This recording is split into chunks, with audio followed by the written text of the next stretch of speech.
ইরানের পরমাণু স্থাপনা নিয়ে মাথা ব্যথার শেষ নেই যুক্তরাষ্ট্র ও ইসরায়েলের। সম্প্রতি ইরানের ফোর্দো সহ ৩টি পরমাণু স্থাপনায় B-2 বোমারু বিমান ও টমহক ক্ষেপণাস্ত্র দিয়ে ধ্বংসের দাবি করেন মার্কিন প্রেসিডেন্ট ডোনাল্ড ট্রাম্প। কিন্তু পরমাণু স্থাপনাগুলো আসলেই কতটা ধ্বংস বা ক্ষতিগ্রস্ত এ নিয়ে শুরু থেকেই আছে কানাঘুষা। আসল কথাটা হচ্ছে, ইরানের পরমাণু সক্ষমতা ধ্বংস হয়নি, বরং কয়েক মাস পিছিয়েছে মাত্র। এমন চাঞ্চল্যকর মূল্যায়ন প্রতিবেদন করেছে মার্কিন প্রতিরক্ষা গোয়েন্দা সংস্থা DIA। সংশ্লিষ্ট দুজন পরিচয় গোপন রাখার শর্তে জানান, ইউরেনিয়াম সমৃদ্ধ স্থাপনা ট্রাম্প যেভাবে গুড়িয়ে দেওয়ার দাবি করছেন তা দেখে মনে হচ্ছে না।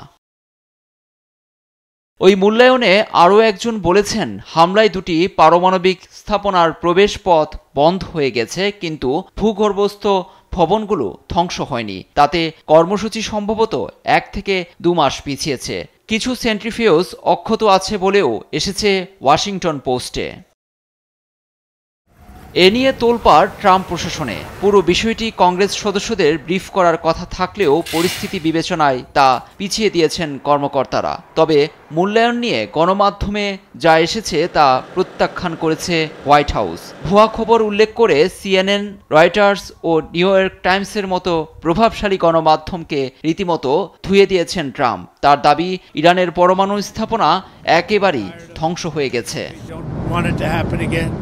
ট্রাম্পের সঙ্গে সাফাই গিয়েছেন মার্কিন ভাইস প্রেসিডেন্ট JD ভান্স।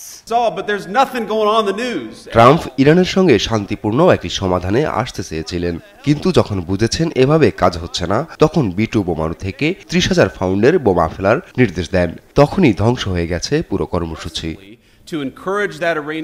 পেন্টাগনের স্পর্শকাতর প্রাথমিক প্রতিবেদন ফাঁসকে বিশ্বাসঘাতকতা বলছেন প্রেসিডেন্ট ট্রাম্পের মধ্যপ্রাচ্য বিষয়ক বিশেষ দূত স্টিভ উইটকফ। ফক্স নিউজের সাক্ষাৎকারে তিনি বলেছেন, যারা ফাঁস করেছে তাদের বিচারের আওতায় আনা উচিত। লুৎফর কবির, নিউজ ডেস্ক, দেশ টিভি।